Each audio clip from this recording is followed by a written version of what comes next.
Buenas noches.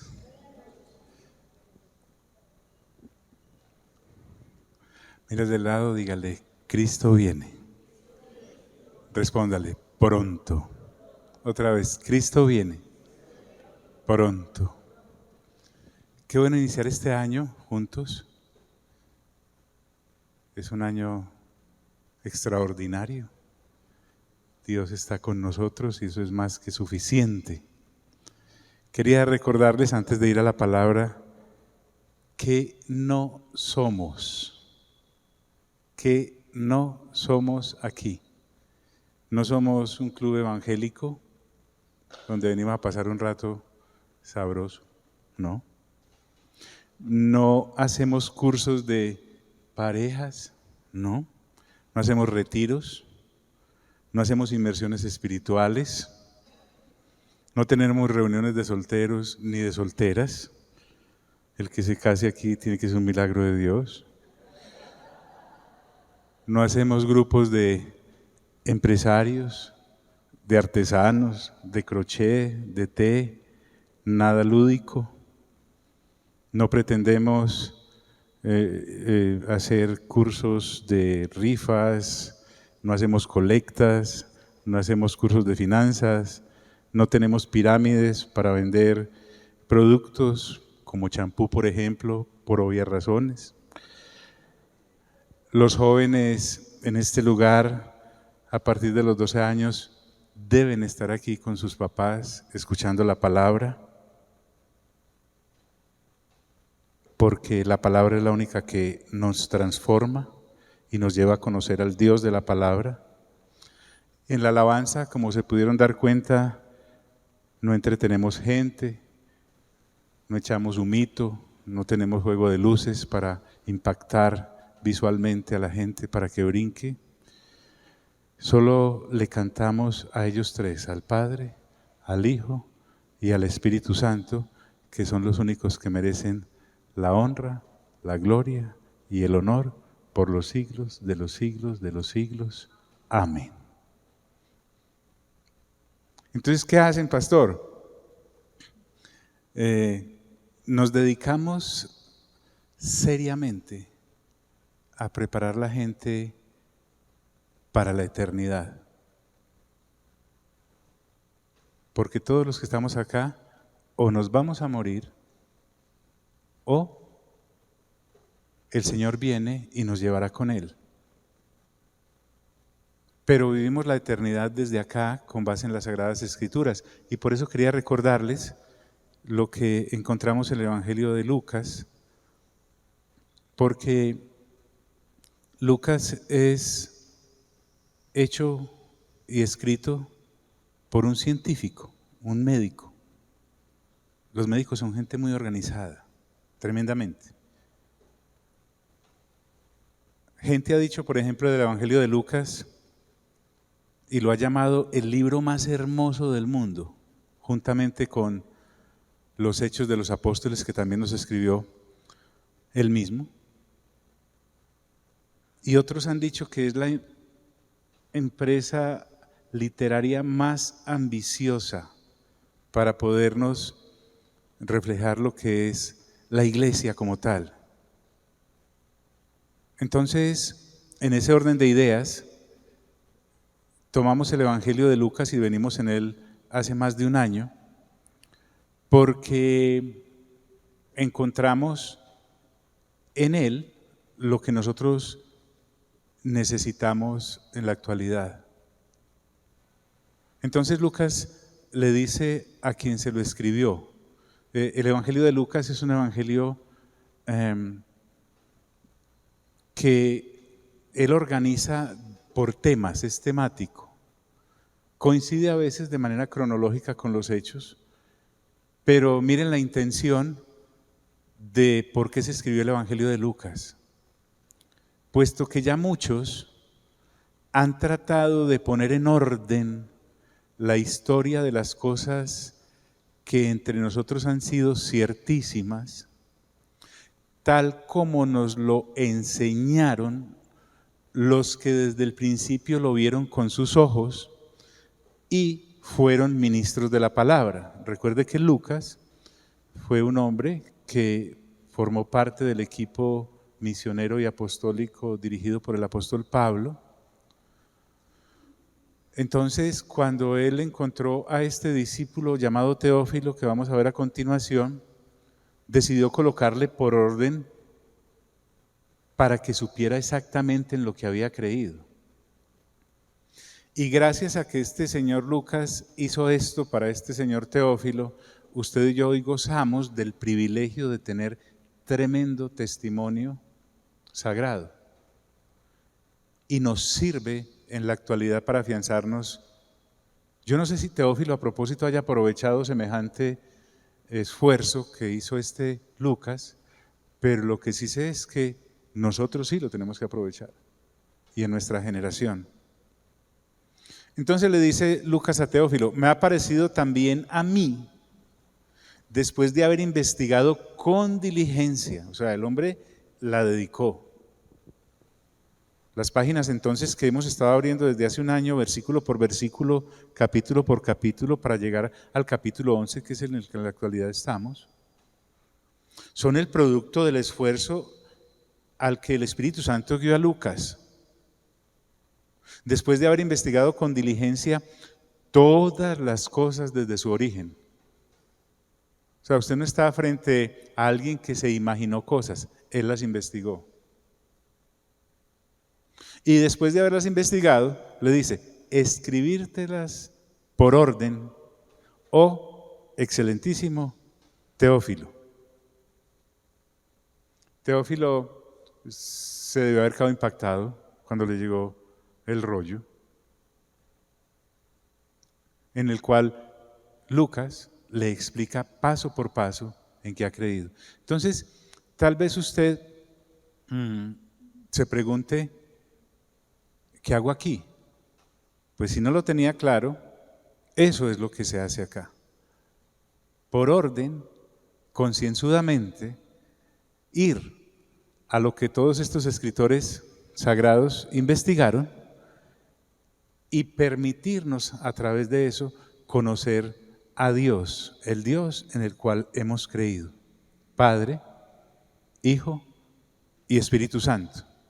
Que eso fue lo que precisamente quería Lucas de Teófilo. Le dice: para que conozcas bien la verdad de las cosas en las cuales has sido instruido. Entonces, el asunto es ese. Eso es lo que hacemos acá. Y nos dedicamos a eso con alma, corazón y sombrero. Entonces, vamos en el capítulo 11 de Lucas. Recordé lo que se dice en el capítulo 1 para que sepamos muy bien qué sí somos.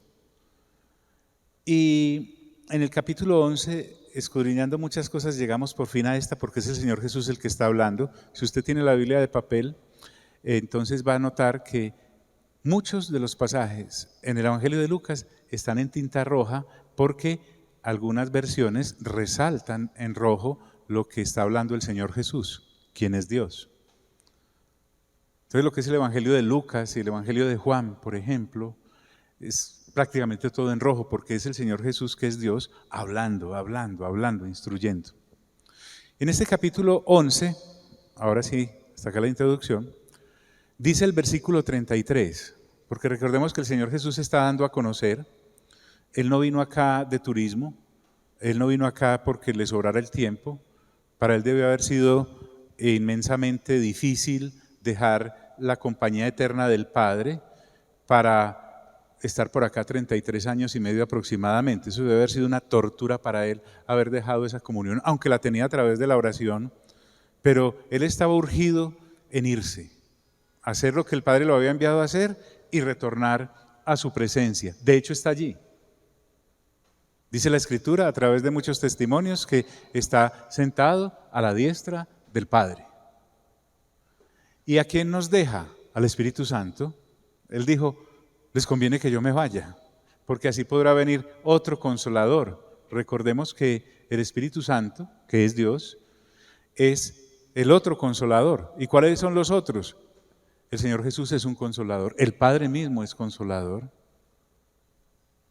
Entonces, cuando todos estos judíos recalcitrantes, pegados a su manera de ver la vida que uno debe llevar con Dios, a su manera y no a la manera de Dios, le han dicho endemoniado, porque expulsando un demonio que tenía a una persona esclavizada siendo muda, le dijeron, este echa a los demonios por Belcebú. ¿Qué han dicho?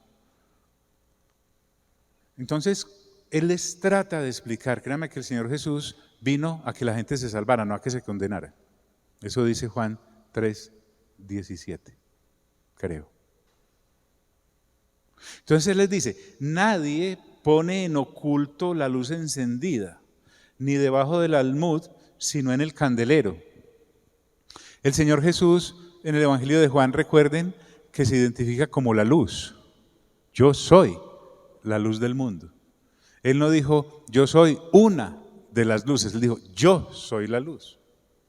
Es más, va y dice, yo soy el camino. No dijo, soy un camino. Él dijo, yo soy la vida. No dijo, soy una de las vidas. Y asevera tremendo, nadie va al Padre si no es por mí.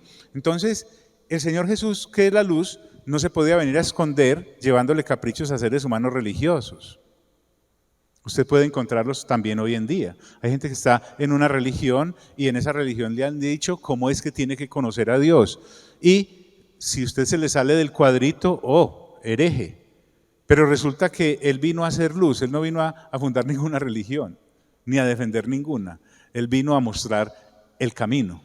Él es el camino. Y por eso dice, yo no puedo ocultarme, yo soy una luz encendida. En otras versiones dice que no se coloca la luz debajo del nochero, refiriéndose a la intimidad de nuestras casas. Se coloca es en el candelero.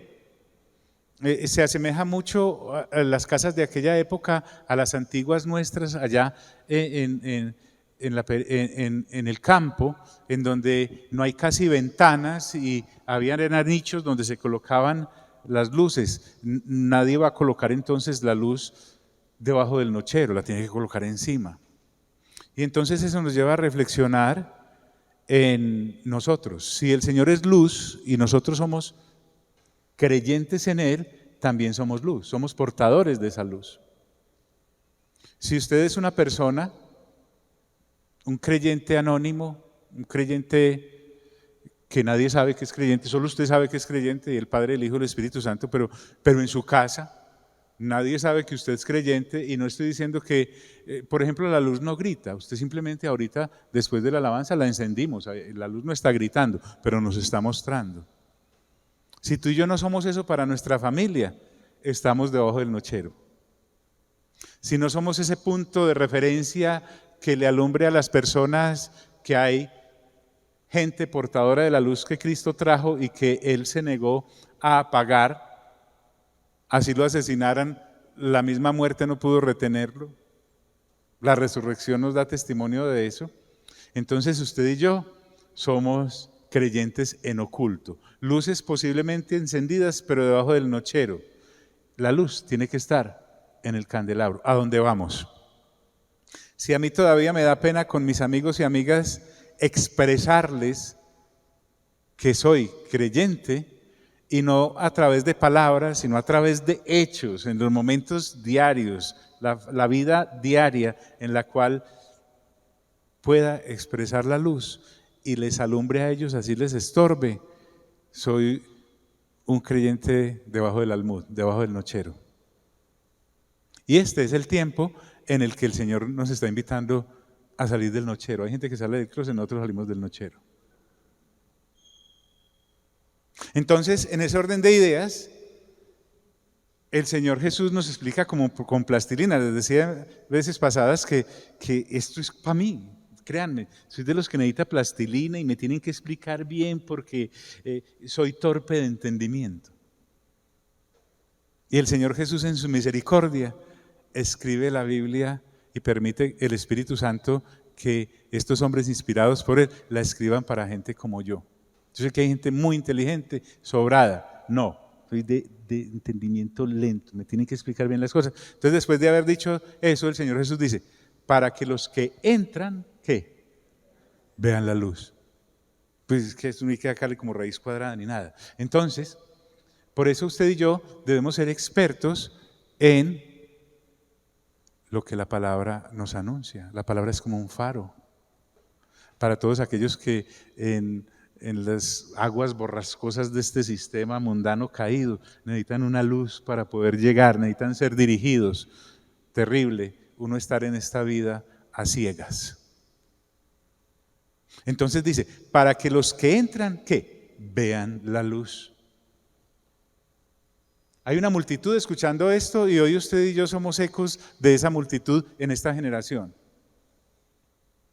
Entonces, ya habiendo colocado como esta base, él continúa y dice, la lámpara del cuerpo es el ojo. Entonces, lo que él me va a explicar ahora es que lo que yo tenga por dentro, esa es la luz que voy a proyectar. La lámpara del cuerpo es el ojo. Nosotros ya sabemos, por renovación de entendimiento, recuerden que renovamos entendimiento con la lectura juiciosa de la palabra. Insisto, no sé cómo lo hagan en otras congregaciones locales, pero Dios a cada congregación local le da una directriz. Usted lo puede ver en Apocalipsis, en el capítulo 2 y 3, a esas 7 congregaciones, Dios se dirige al pastor de esa congregación y es al primero que le jala las orejas y le dice hasta de qué se va a morir si no corrige. A excepción de el hombre que pastoreaba en Filadelfia y en Esmirna. Pero las otras 5 tenían una cantidad de cosas, pero va directamente a él. Entonces, necesitamos entender que se está refiriendo al nuevo nacimiento. Y nosotros entonces nos amamantamos de la leche espiritual no adulterada que es la palabra, y a esta congregación local Dios nos ha dado una instrucción tan sencilla que de lo sencilla algunos la dejan de lado, y es leer 9 capítulos diarios de las Sagradas Escrituras en el Nuevo Testamento en orden. Y eso nos garantiza de que en un mes usted habrá leído el Nuevo Testamento una vez. Y el siguiente mes, ¿qué hago? Empieza otra vez desde Mateo, en otra versión. Y eso significa que en un año habrá leído 12 veces el Nuevo Testamento. Entonces, usted va a empezar a tener por dentro la palabra. Es que la palabra es una semilla que crece desde adentro y crece pequeña, como la de mostaza, pero que después llega a ser una gran hortaliza e inclusive en sus ramas habitan las aves y bajo sus hojas se protegen las fieras. No hay otra manera. Si hubiera otra manera, si hubiera cápsulas de esto, se las indicaría para que las tomaran. Pero nosotros no podemos ser creyentes que vivan de prédicas. Ay, no, John, yo me escuché todo el descanso activo de Colosenses que usted nos mandó, que son 12 enseñanzas de lo que el Señor Jesús nos permitió ver en Colosenses. No basta con eso. No basta con eso. Usted debe dejar de vivir de prédicas. Puede escucharlas, claro, pero si usted está viviendo de prédicas, discúlpeme, está errado, está en el lugar que no es. Porque tienes que incrementar, como Teófilo tuvo que haberlo hecho, al menos por educación, debió haber leído los 24 capítulos de este evangelio. Por lo menos para verificar si eso era lo que él había creído. Entonces dice que la lámpara del cuerpo es el ojo. Y miren qué bonito el Señor. Cuando tu ojo es bueno, o sea, cuando tú has nacido de nuevo y estás renovando entendimiento, entonces también todo tu cuerpo estará lleno de luz. ¿De qué voy a hablar? De lo que me he alimentado. Es que alimentarme espiritualmente es exactamente a lo mismo que cuando uno alimenta el cuerpo físico. Su cuerpo refleja lo que usted come.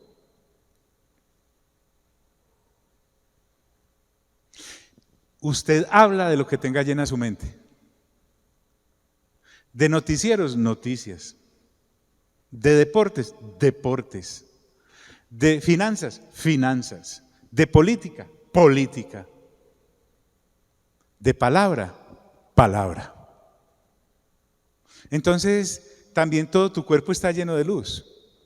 Y el Señor no se va por las ramas. Y dice, pero cuando tu ojo es maligno, Es decir, si yo no he nacido de nuevo, porque el Señor Jesús le dice a Nicodemo, y ojo, no basta solo con tener la mente llena de escrituras, Nicodemo la tenía.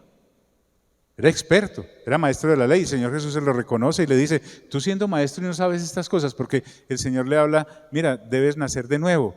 Y Nicodemo se mete en las nebulosas y el Señor Jesús le dice, tú siendo maestro y no sabes de lo que te estoy hablando. Si te estoy hablando de lo terrenal, ¿cómo será si te empiezo a hablar de lo espiritual? Entonces eso nos lleva mucho a la temática de nuestros diálogos con la gente. Es que no es solamente entre cristianos, como les dije al principio, esto no es un club evangélico en donde acá nos quitamos el disfraz cuando llegamos acá y hola hermano, hermana, y empezamos a hablar evangélico. No, esto es lo mismo en la empresa que tienes o en el trabajo que tienes o en la casa. Usted tiene que ser el mismito, la mismita donde esté, pero si lo que tengo por dentro es maligno y todo lo maligno es lo de este mundo, ¿qué vamos a hacer? El Señor Jesús no tiene grises, o soy de Dios o soy del diablo. Ay, yo como soy de buena gente, no sé nada de Dios, pero soy tan buena gente. ¿Usted es una buena gente del diablo? Claro, es que nadie le está diciendo que no. Entonces dice, pero cuando tu ojo es maligno, también tu cuerpo está en tinieblas. Entonces qué tremendo. Si yo soy un creyente, vamos a hablar solo de creyentes, y se supone que sigo la luz, que es el Señor Jesús, porque el Señor Jesús dijo, yo soy la luz, aquella luz verdadera. Miren que esos primeros versículos del Evangelio de Juan son espectaculares en el capítulo 1. Con los primeros 18 versículos del Evangelio de Juan, uno no necesita el resto de las Sagradas Escrituras, con eso tiene, porque el Señor Jesús se presenta, ¿cuál es Él? Pero si la gente viene a mí, porque van a llegar, por el letrero que tengo de cristiano, de conocedor de las Sagradas Escrituras, escuche bien, y no tengo mi vida llena de Sagradas Escrituras, ¿de qué le voy a hablar? Si la personita, por ejemplo, en un contexto del capítulo 11 de Lucas, que se habló de tantos demonios, allá en la casa las brujas o los demonios le están moviendo todas las cacerolas y todas las cosas. ¿Sí? Dicen, mira, está pasando esto en la casa. Si usted no tiene la vida llena de Sagradas Escrituras y creen en ellas, ay no me hables de eso, qué miedo. Qué horror. ¿Por qué no dejas todas las luces prendidas mejor? Imagínate uno con esa clase de oscuridades aconsejando a otro. O si su problema es de conflictos a nivel emocional en la casa, es usted que se matan allá y usted empieza a escuchar a ese marido, a esa mujer acerca de los dones negativos que tiene su pareja. Y usted empieza a decir, no, es que los hombres son así. Los hombres no son así, son así. Mire cómo cambian un Ferrari por un Twingo, así, eso es así. Y se mete en el asunto. Dice, tenés razón, y hagamos la liga de maridos oprimidos. Tinieblas. Pero bueno, debo avanzar, a ver si pasamos algún día al capítulo 12. El llamado es hoy. Si el Señor Jesús hizo matar hace 2000 años por no dejarse apagar como luz, nos dice ahora, mira pues no suceda que la luz que en ti hay sea tinieblas. Sea tinieblas. Y te decía al principio que estoy preparándote para la eternidad. Después de la muerte, porque todos nos vamos a morir. De hecho, el martes pasado aquí hubo un sepelio. Fue el primer servicio que tuvimos en el año. Qué buen augurio. Y ahí estaba doña Margot en la cajita, la despedimos con todo el amor. Claro que sí, había entregado su cuerpo temporal para poderse estar preparando para recibir el eterno en la resurrección. Cosa maravillosa. Entonces, te estamos preparando para la eternidad, porque la eternidad existe. A ti en el colegio, en el kinder, en la universidad, allá en la empresa, no te hablan de resurrección, eso pues es escasísimo. No te hablan de la Nueva Jerusalén, un sitio que es una ciudad donde Dios está viviendo desde la eternidad pasada, y cuando Dios se trastea para venir acá a la tierra en el final de los tiempos, se viene con barrio y todo. Y ahí vamos a vivir. Pero si yo vivo mi temporalidad solo en lo temporal y me dedico al don que Dios me ha dado o a la profesión que Dios me ha dado y pienso que allá, mire por ejemplo, si usted está dedicado a los sistemas, en la Nueva Jerusalén no hay nada para conectar. Eso viene ya listo. Si es ingeniero o arquitecto, allá no hay nada para diseñar. Usted no va a poder llegar allá viendo ese muro diciendo, no, esas perlas están como mal colocadas en la puerta. Para nada. No, ¿quién sería el interventor? ¿Quién le dio ese permiso? ¿En cuál curaduría? ¿Qué mordida dieron para poder hacer? No habrá eso. Los que son médicos, no hay enfermos. El cuerpo nuevo no sufre ninguna enfermedad, es 0 kilómetros y dura para la eternidad. Usted no va a ir a recitar allá pastillitas, a dar aromáticas, nada de eso. Quiero que lo entienda y es que es impresionante la forma en cómo decimos estar en la luz, pero vivimos todo el día en las tinieblas del mundo. Entonces dice, mira pues no suceda que la luz que en ti hay sea tinieblas. Así que, porque es el Señor Jesús hablando, si todo tu cuerpo está lleno de luz, miren que el Señor Jesús no se conforma con aquel creyente que dice, mire, yo le dedico el 50% de mi tiempo al Señor. No le sirve, porque es que el Señor Jesús no fue a la cruz del Calvario por el 50% de tu alma, ni murió el 50% de su vida. Le entregó todo, por lo tanto, exige todo. Así que si todo tu cuerpo está lleno de luz, no teniendo parte alguna de tinieblas, a mí me parece maravilloso lo que el Señor Jesús dice en el Evangelio de Juan, porque dice, el príncipe de este mundo está a punto de manifestarse, refiriéndose a Satanás. Y él dice, pero no tiene nada en mí. O sea, yo quiero llegar a ese punto en que Satanás y sus tinieblas no tengan nada en mí, ni en los negocios, ni en mi relación con los hijos, ni con la esposa, ni como amigos, que yo no tenga ningún tapado por ahí, que el diablo venga y se muera de hambre al lado mío, como cuando usted no tiene mercado y las cucarachas se van para donde el vecino. Que no pueda recoger nada de mí, se devuelva con todas sus huestes. Aquí nos morimos de hambre. Este está dedicado como dice ahí.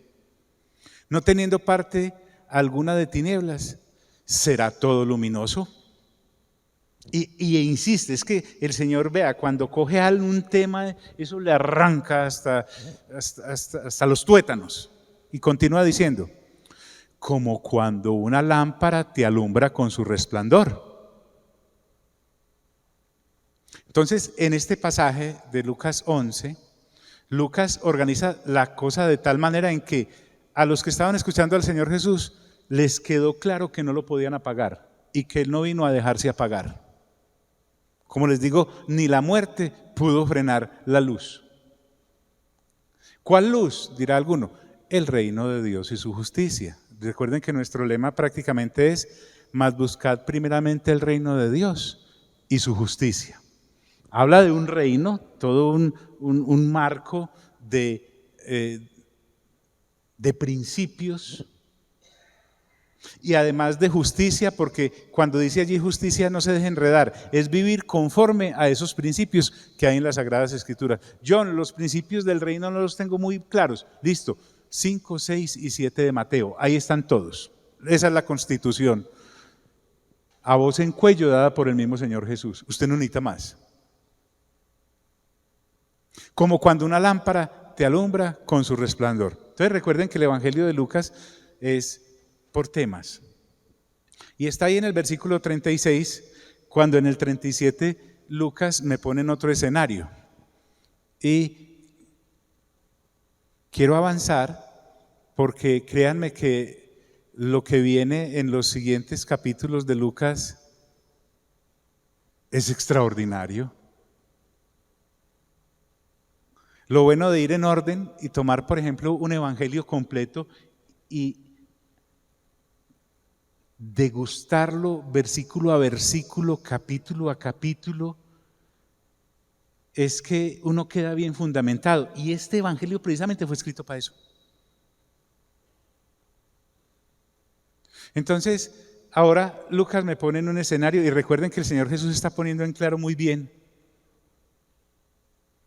que Él no tiene nada que ver con algunos representantes religiosos que se adueñaron de la franquicia, pero la están ejerciendo como no es.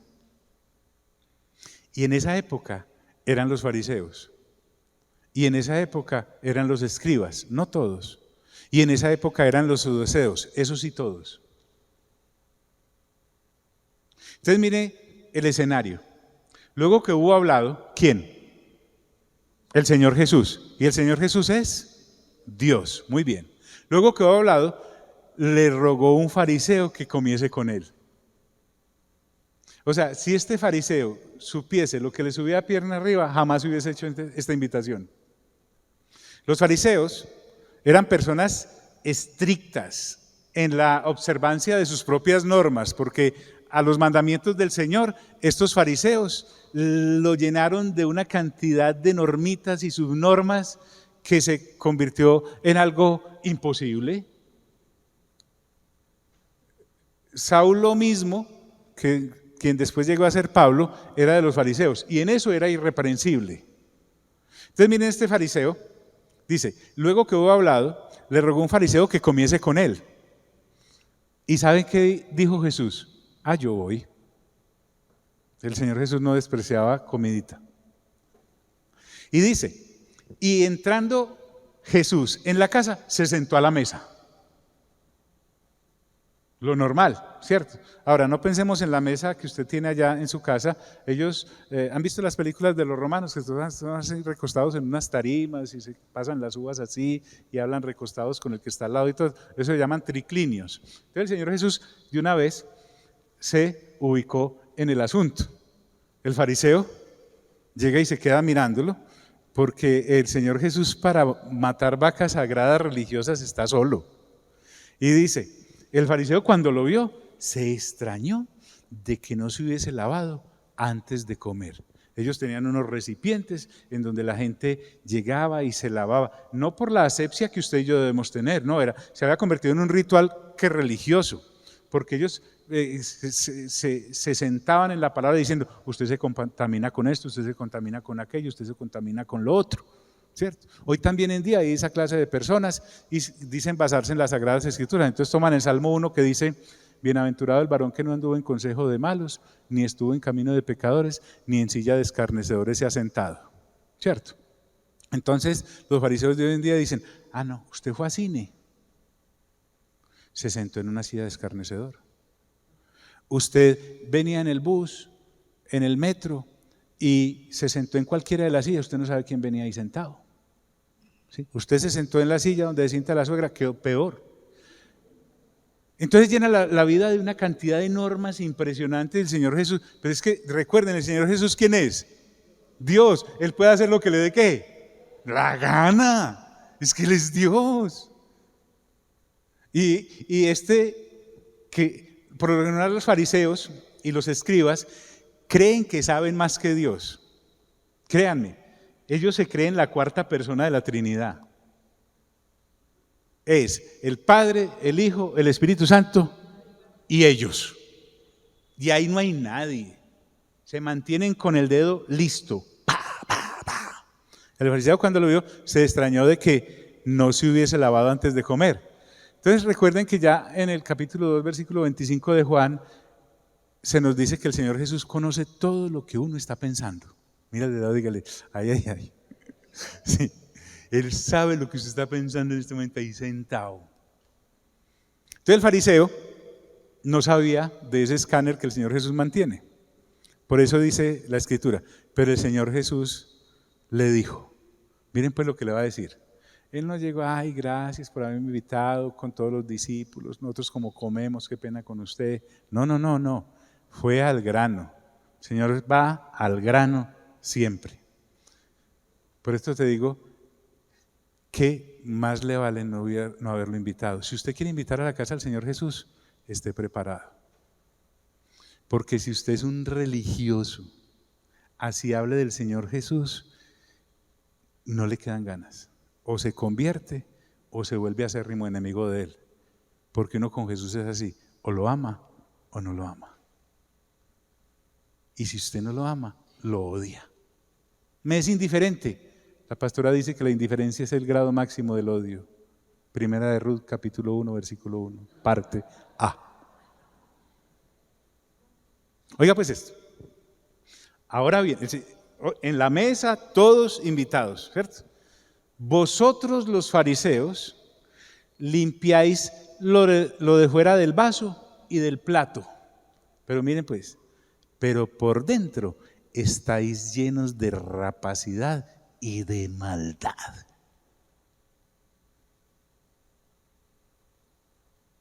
Esta gente se había entrenado. Recuerden que una gran mayoría de estos fariseos y escribas eran saduceos. Los saduceos no creían en la resurrección.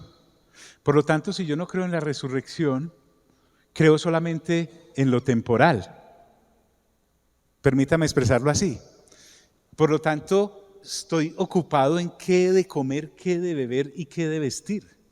Y estos habían hecho de la religión una profesión y un trabajo. Por eso es que el Señor Jesús, les repito, cuando llegó al templo en Juan capítulo 2 y vio ese templo lleno allá de mesas, de cambistas, de vendedores de palomas, de toda clase de animales, cogió y volcó eso y lo tiró al piso y les dijo: han hecho de la casa de mi padre una cueva ¿de qué? De ladrones, ratas, fue que les dijo. Y si usted se da cuenta y lee atentamente los evangelios, esos fueron los que Dios utilizó para que mataran al Señor Jesús, que les quedara bien grande el día del juicio. Entonces no se dedican sino a lo temporal. Ellos estaban pendientes de qué entraba y qué no entraba. Estaban pendientes de contar ofrendas y venta de animales y sobre todo el cambio de la divisa.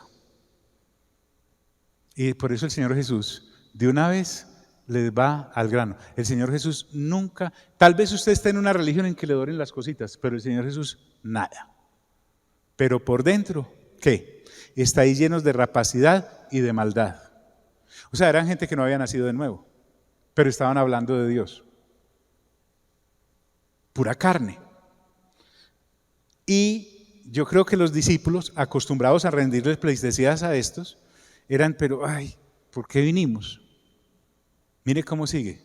Uno piensa que el Señor Jesús va a bajar el tono y dice: necios. El que hizo lo de fuera no hizo también lo de dentro. Entonces va directamente al Creador. Y el Señor Jesús nos está recordando que en otro evangelio dice: lo que entra en el hombre no es lo que contamina al hombre. Lo que contamina al hombre es lo que sale de él, de su mente. Porque de su mente salen los homicidios, de su mente salen los robos, de su mente salen todo el libertinaje sexual que se imaginen, de su mente salen las envidias, de su mente salen los chismes. En Marcos dice: todo lo que entra en el organismo de un ser humano después va a la letrina. Eso no es lo que contamina al hombre. Lo que contamina al hombre es la naturaleza caída que hay dentro de él. Recuerden que uno nace malo por naturaleza caída, por el pecado de los primeros padres, y mientras crece se le va notando más y se va dañando más. Eso es lo que ocurre. Eso es lo que el Señor Jesús vino hace 2000 a darnos luz sobre temas que nosotros no entendíamos ni conocíamos. El ser humano está completamente perdido en medio de sus devaneos y sus sabidurías y sus filosofías, tratando de explicar lo que no tiene explicación y solo lo puede explicar el que nos hizo. El que hizo lo de adentro también hizo lo de ¿qué? Lo de afuera. Lo de afuera. Y empieza a subir todavía más. Y les dice: está en la casa del fariseo. Le está diciendo que por dentro es rapaz, una rata de alcantarilla. Y ahora le dice: pero den limosna de lo que tienen. Aquí no está hablando exactamente de finanzas, está hablándole de por qué no comparte lo que tiene adentro en vez de andar aparentando las cosas por afuera. En otra ocasión a los fariseos les dijo, este pasaje es muy parecido al de Mateo capítulo 23, solo que no es en la misma ocasión. El de Mateo capítulo 23 y el de Lucas capítulo 11, este mensaje y este envión que le pega a los fariseos son en dos circunstancias distintas. Pero dad limosna de lo que tenéis y entonces todo os será ¿qué? Limpio. Ellos se paraban en las esquinas de las plazas a hacer oraciones para que toda la gente los viera, y por eso el Señor Jesús les decía, ya tienen su recompensa, ustedes hacen las cosas para que la gente los vea, pero por dentro están podridos. Iban y hacían largas oraciones por la viuda en el sepelio o en las honras fúnebres del difunto, pero lo que por dentro estaban pensando es, nos quedamos con la plática de esta, y las despojaban. Llegaban a las reuniones de las sinagogas o a los banquetes y querían los primeros puestos. Nada que ver con ustedes, eso allá, hace 2000 años, ¿vale? No tiene nada que ver con ustedes. Llenos de apariencias. Qué triste es cuando uno es un cristiano lleno de apariencias. Entonces, en reuniones como estas, somos sepulcros blanqueados, pero por dentro llenos de huesos de muerto. Horrible. Entonces el Señor Jesús nos está colocando a todos. Y uno dice, ya acabó. No, les dice, mas ay de vosotros fariseos. Cuando el Señor Jesús dice ay, es un ay de que diezmáis la menta y la ruda y toda hortaliza. Ellos eran de los que en el templo o en la sinagoga siempre estaban revisando. Fulanito sí diezmó, usted sí diezmó todo lo que, es más, iban y le recogían los diezmos a la casa. Servir, qué buena idea. Y se le metían a los libros de contabilidad y efectivamente entraban. Un contador y un auditor el suyo, el que es bien así, es nada comparado con estos, porque le decía, aquí le faltó un poquito. Y les dice, que diezmáis la menta y la ruda y toda hortaliza. Es que hasta las especias las tasaban y le reclamaban el diezmo a la gente. Y dice, y pasáis por alto la justicia y ¿qué? Y el amor de Dios. Entonces un tipo de los capítulos más adelante que está orando así, dice, Padre, te doy gracias. Oh Señor, Dios, te doy gracias porque no soy como aquel publicano, ¿sí? Pecador. Yo diezmo, ayuno 2 veces creo que al mes, y no soy como ese. Fíjense quién no se quisiera un tipo así en la congregación, que ayune, que diezme y que no sea como el publicano. Y el Señor Jesús dice, ese es el problema de ustedes. Me sirve más el publicano. ¿Recuerdan la oración del publicano? Que decía, perdóname Señor que soy un hombre pecador. Y el Señor Jesús después de esa parábola dice, créanme que va justificado primero ese publicano que el religioso ese. Entonces, ¿qué se olvida? La justicia, es decir, vivir conforme a los mandatos de Dios, no de los de estos escribas y fariseos. ¿Y qué dice? El ágape de Dios. La palabra ahí es el amor eterno, el que existe entre el Padre, el Hijo y el Espíritu Santo. Estos fariseos habían llegado a tal punto con los diezmos y las ofrendas que alguien venía y le decía, pero es que mi mamá y mi papá están en necesidad. Y él les decía, no, primero el diezmo y que su papá y su mamá vean a ver qué hacen. Sí me hago entender a dónde habían llegado. Y tenían sus seguidores, no pocos. El Señor Jesús, que es práctico en todo, disculpen amigos, ¿están acá? Pues como es el primer servicio, yo voy como hasta el lunes, ténganme paciencia. Esto os era necesario hacer, listo, lo de afuera, por ejemplo, diezmar, sin dejar de hacer aquello, el amor y la justicia de Dios.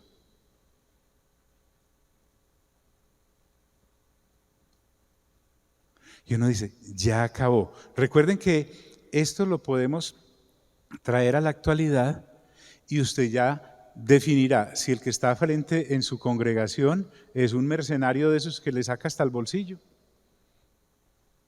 o realmente son personas que están llevándole a la palabra de Dios. Pues si usted, la persona que dirige, lo empieza a mirar rayado porque no diezmo, créame, está en el lugar equivocado. Y a tratar bien, porque si diezmo, pero por dentro está lleno de como un lobo rapaz, hay problemas ahí. Entonces uno dice, ¿ya acabó? No, él dice, ¿hay de vosotros qué? Fariseos. Y aquí viene, que amáis las primeras sillas en las sinagogas. Eso era una vida de apariencia impresionante. Vino el reverendo fulano de tal, doctor en homilética, en hermenéutica, en soteriología, doctorado en griego, hebreo, mapuche, todas esas cosas.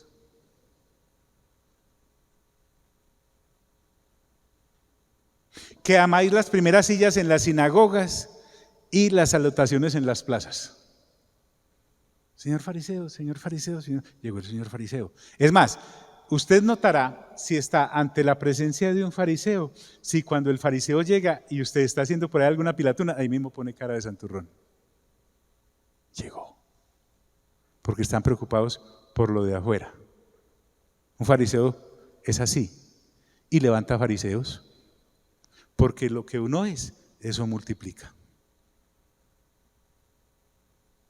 Y entonces dice, hay de vosotros escribas y fariseos ¿qué? Hipócritas. O sea, le pone el otro adobe a la construcción, los escribas. Eran los doctores de la ley. Esta gente sí se la sabía de memoria. El Salmo 119 era solo el principio de lo que sabían, la tenían acá, pero les dice que, ¿qué es una persona hipócrita? Falsa. Te aparenta una cosa por el frente, pero es otra por detrás. ¿A usted no le ha pasado cuando usted sabe que una persona le está mintiendo? ¿Cierto? Y es que hasta se la cree. Entonces dice, hay de vosotros escribas y fariseos hipócritas, y aquí viene, que sois como sepulcros que no se ven, y los hombres que andan encima de ellos no saben. Resulta que por este mensaje a los escribas y fariseos fue una semana antes de la crucifixión. Entonces el asunto acá es que eran las fiestas de la Pascua. Y como para ir a las fiestas había que ser puro, no podía estar uno contaminado, los sepulcros los marcaban porque a veces se les había perdido el letrero, la señalización. Entonces, si yo era una persona que iba a la reunión religiosa y sin saber pisaba un sepulcro, quedaba inmediatamente contaminado. ¿Pero por qué quedaba contaminado? Porque no estaba señalado. Entonces, como no sabía que estaba señalado, de todas formas quedaba contaminado porque la ignorancia de esto no me servía de excusa. ¿Sí? Es como usted encuentra en Levítico que si usted está aquí parado esperando el bus, pero es observador de la ley, y el que está ahí le da un infarto y se muere, automáticamente usted quedó contaminado. ¿Pero qué culpa usted tiene? Si el Señor está, si se le murió ahí, pero quedaba contaminado. Entonces, pero el asunto acá es que los fariseos, y lo que el Señor Jesús está dando a entender es que viven señalando todo con crucecitas porque usted no se podía sentar, no se podía mover, no podía. ¿Usted qué rayos va a saber si la mujer que va ahí tiene el periodo? Ellos quedaban contaminados. ¿Sí me hago entender? O usted, mi hermana, bien educadita, va para su servicio religioso y pues tuvo la costumbre. Entonces, ¿qué quedó? Ellos vivían señalando todo. Pero entonces el Señor Jesús les dice, ¿sabe qué? Ustedes son sepulcros sin señalización. Porque por dentro se ve esa lápida hermosa y reluciente, pero por dentro están llenos de huesos de muerto. En la reunión, están aquí mis amigos, miren qué interesante, había otro tipo. Y estos eran los intérpretes de la ley. Y dice, o los escribas, respondiendo uno de los intérpretes de la ley le dijo, maestro, venga, cuando usted le dijo eso a ese fariseo, también nos está afrentando a nosotros. ¿Qué ha dicho el pobre?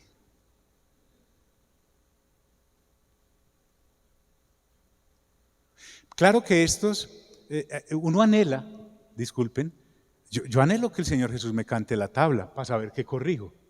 Pero estos, como eran hipócritas, corregirlos es como corregir a un necio, te termina odiando. Es como corregir a un perezoso. Un perezoso sabe más que 7 personas que sepan aconsejar. Cuando dices esto también nos afrentas a nosotros, por eso digo yo, ¿qué ha dicho? Entonces el Señor Jesús se queda mirándolo y le dice, hay de vosotros también ¿qué? Intérpretes de la ley. Les dice, porque cargáis a los hombres con cargas que no pueden llevar, pero vosotros ni aún con un dedo los tocáis. Claro, les ponían a la gente a llevar cargas que ellos allá en su intimidad no lo hacían. Hipócritas, religiosos. Por eso es que mi hermano y mi hermana, créame de corazón, usted debe leer las Sagradas Escrituras para que no tenga que vivir, porque es que por los frutos se conoce el árbol, pero si usted no sabe de lo que es el reino, ¿cómo va a saber si el que está haciendo una cosa es o no es? En Mateo capítulo 7 al final, la gente se quedaba asombrada de la forma en cómo enseñaba el Señor Jesús, porque enseñaban con autoridad, no como los intérpretes, escribas o fariseos que enseñaban una cosa pero hacían ¿qué? Otra, mientras que el Señor Jesús lo que predicaba, eso hacía. Ahí está. Predique y practique, le dicen a uno en la casa. Pero vosotros ni con un dedo las tocáis. Y les continúa y se fue por ahí. Hay de vosotros que edificáis los sepulcros de los profetas a quienes mataron vuestros padres. Entonces el Señor Jesús le empieza a cobrar cuentas a su raza judía. Hombres como Isaías fueron asesinados. Una cantidad de profetas fueron asesinados. Y ya no quedaban sino las tumbas, y en esta generación, la de hace 2000 años, las limpiaban y las ponían bonitas. Entonces les dice, ustedes y sus papás son iguales. Hay de vosotros que edificar los sepulcros de los profetas a quienes mataron vuestros padres, de modo que sois testigos y consentidores de los hechos de vuestros padres, porque a la verdad ellos los mataron y vosotros edificáis sus sepulcros. Y no crea que es de ahora cuando usted va a las tierras bíblicas que les cobran por entrar ante los supuestos lugares santos. Eso era desde allá. Visitar el sepulcro de un profeta o de un rey, la máquina sonaba, tilín.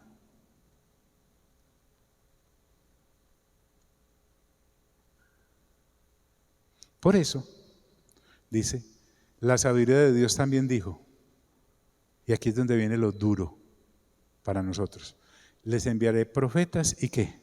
Y apóstoles, y de ellos a unos matarán y a otros perseguirán, para que se demande de esta generación la sangre de todos los profetas. Recuerden que Dios juzga a la humanidad por generaciones. Cuando usted se encuentra las generaciones en Mateo capítulo 1 y en Lucas capítulo 3, no es porque llenar espacio. Dios juzga por generaciones. Vimos la vez pasada cómo la generación de hace 2000 años va a ser juzgada a la par con la reina de Saba, y ella será salva y ellos serán condenados, porque aquella reina vino a ver la sabiduría de Salomón desde lejanas tierras, y los de hace 2000 años, viendo al Señor Jesús ahí, no le creyeron y lo asesinaron, y Él les dijo, he aquí más que Salomón en este lugar. La generación de los de Nínive, que se arrepintió a la predicación de Jonás, se levantará contra los de hace 2000 años que no creyeron en el Señor Jesús, y ustedes que piden señal, les dijo, no se les dará sino la señal del profeta Jonás, porque a la predicación de Jonás los ninivitas se arrepintieron, y yo, que soy más que Jonás, estoy acá y ustedes no me creen. Y ahora les dice, es que la generación de hace 2000 años, permítanme la expresión, va a llevar mucho del bulto, porque a ellos se les sumó todo, porque los profetas estaban anunciando cada libro de los profetas que usted tome del Antiguo Testamento estaba proyectándonos hacia Cristo Jesús. Y aún los mismos apóstoles que él nombró hablaron de quién era el Señor Jesús. Miren que el capítulo 1 de Lucas comenzó diciendo los que estuvieron ahí y fueron testigos con sus ojos y nos anunciaron estas cosas. Pero para nosotros en esta generación también hay un grave problema que se nos levanta, porque somos otra generación. Y en esta generación sí hay predicadores del reino de Dios y su justicia. Sí hay Biblias que usted puede leer. Y cuando nos presentemos como generación, no sé cuánto se vaya a demorar el Señor, el día y la hora nadie lo sabe, solo nuestro Padre Celestial. Pero como generación nos levantaremos y tendremos que decir, sí creí, pasamos el corte. No creyó, se queda. Entonces tengamos mucho cuidado. Por eso es que es tan peligroso venir a servicios como estos. Sí, porque se nos exponen las Sagradas Escrituras de manera tal que es supremamente claro. Como les decía, con plastilina el Señor Jesús nos está explicando. Para que se demande de esta generación la sangre de todos los profetas que se ha derramado ¿desde cuándo? Desde la fundación del mundo. Uno dirá, ¿cómo desde cuándo? Mire qué dice, desde la sangre de Abel, o sea que el Señor Jesús llama a Abel profeta, y la sangre de Zacarías.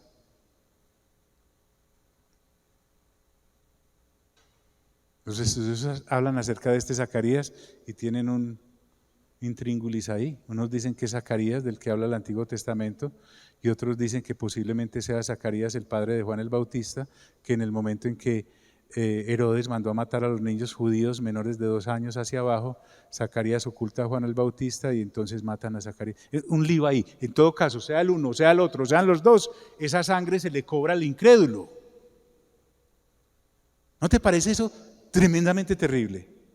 Y si a eso le sumamos la sangre del Señor Jesús, porque recuerden que unos atrevidos, cuando Pilato quería soltarlo, dijeron, limpio estoy de la sangre de este tipo. Y estos avesados llegan y dicen, la sangre de él sea sobre nosotros y sobre quiénes, sobre nuestros hijos. Hombre, uno a veces no sabe en qué se mete. La sangre del Señor Jesús fue derramada en la cruz del Calvario. Es sangre que habla mejor que la de Abel y la de cualquier Zacarías. Es sangre divina. Y al no creer, nosotros la pisoteamos. Entonces en la generación que nos corresponda de hace 2000 años para acá, uno dice, uy, tan rudo para esos hace 2000 años. No, nos tocó peor a nosotros. Porque son 2000 años de testimonio del Espíritu Santo, porque el Espíritu Santo está aquí hace 2000 años habitando entre nosotros. Y a nadie el Señor Jesús va a condenar por condenarlo. Entonces dice, desde la sangre de Abel hasta la sangre de Zacarías, que murió entre el altar y el templo, os digo, será demandada de esta generación. Y vuelve y les dice, ay, diga de lado, ay, ay, ay. Créame que si no se queda solo con este versiculito que es el último de este capítulo, está bien. Porque dice, ay de vosotros intérpretes de la ley. Miren lo que es una luz escondida. Porque habéis quitado la llave de la ciencia. Ellos decían que eran los únicos capaces de interpretar los designios de Dios y las Sagradas Escrituras. Vosotros mismos no entrasteis y a los que entraban se lo impedisteis. Con razón dice Santiago, no se hagan maestros muchos de ustedes, porque recibirán mayor condenación. Esto no es un club, les decía al principio, en el cual se volvió de moda tener un grupo evangélico en la sala de mi casa. El solo hecho de abrir la Biblia lleva ya una gran responsabilidad. Y si la va a abrir y no está seguro o segura de lo que allí dice, mejor solo léala y deje que el Espíritu Santo le explique a cada uno en su corazón. Porque si tuerce la cosa, ay. Cuando un hombre supuestamente lleno de credenciales y representando a Dios le dice a la gente que la idolatría no es idolatría, ay. que el robo no es robo. Ay, ay, ay. Que las desviaciones sexuales no son desviaciones sexuales. Que Dios va a entender eso. Claro que Dios lo entiende, es que acá Dios es bruto, solo que no le gusta. Que yo estoy seguro que esa mujer que tiene inclinación por otras damas o ese hombre que tiene inclinación por otros caballeros seguramente se aman, pero es que lo que pasa es que es un amor no conforme a Dios. Qué lío tan berraco. ¿Sí me hago entender, amigos? Es muy delicado. Pero entonces la puerta está abierta. Mi cuñada, que es experta en memes, en estos días mandó uno muy interesante que dijo, lo mejor que podemos hacer por los homosexuales y lesbianas es predicarles el mismo evangelio que les predicamos a los heterosexuales, porque todos están bajo pecado y están destituidos de la gloria de Dios. Todos necesitamos ser reconciliados con Dios. Y la predicación correcta del evangelio te extiende la mano amiga de Dios para sacarte. Porque ¿qué me gano yo de no tener inclinaciones en esa área, pero soy un ladrón? ¿O un chismoso? ¿O un idólatra?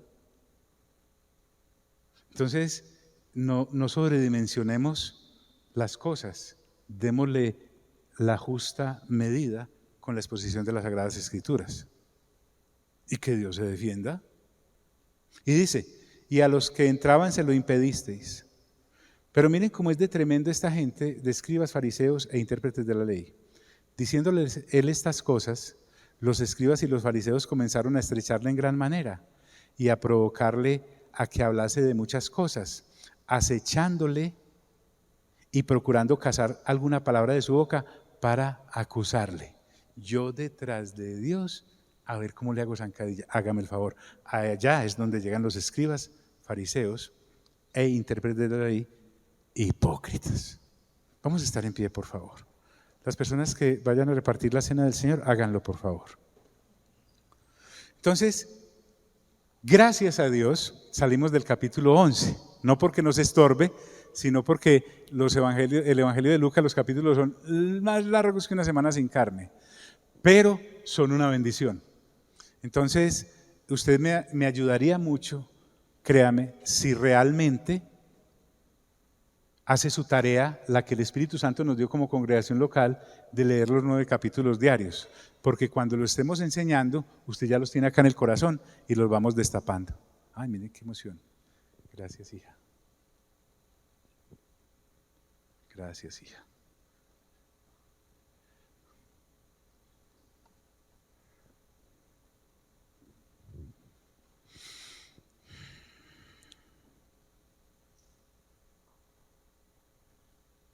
Ahorita en la casa váyase para los capítulos finales de Lucas y va a encontrar cómo fue que el Señor celebró la última cena, la que se conoce así. Pablo, explicándonos el asunto, dijo que cada vez que nos reuniéramos en su nombre y partiéramos el pan y tomáramos del vino, la muerte del Señor Jesús anunciamos hasta que Él venga. Eso quiere decir que hace 2000 años el Señor vino por primera vez y ahora que está sentado a la diestra de Dios, hay un momento para su retorno, o sea, su segunda venida, así se conoce así. Mientras la segunda venida de parte de Dios en Cristo Jesús no se haya efectuado, lo que Él hizo en la cruz del Calvario sigue siendo vigente para cualquier ser humano que en cualquier época, hasta que Él venga, se reconcilie con Dios y entre a formar parte de la familia de Dios. Porque todos los que hemos nacido de nuevo, de Dios somos hijos y de Dios somos hijas. Para la eternidad. ¿Ya tenemos todos los elementos? Muy bien. Amado Padre Celestial, te doy gracias por este momento tan íntimo de familia. Hoy, al masticar este pan, recordamos que tu cuerpo fue molido en la cruz, rasgado, cuerpo que te proveyó el Espíritu Santo en el vientre de María, para poder ser presentado como ofrenda acepta y agradable al Padre. Y gracias por este vino que al beberlo nos va a recordar que tu sangre preciosa hasta la última gotita se derramó en la cruz del Calvario porque venías a reconciliar a la humanidad con el Padre y fue la extensión de la misericordia de Dios que tú vinieses para que de una vez y para siempre todos los pecados y la naturaleza de pecado fueran destruidas para poder presentarnos delante de ti. En el nombre de Cristo Jesús, amén. Podemos comer del pan y beber el vino.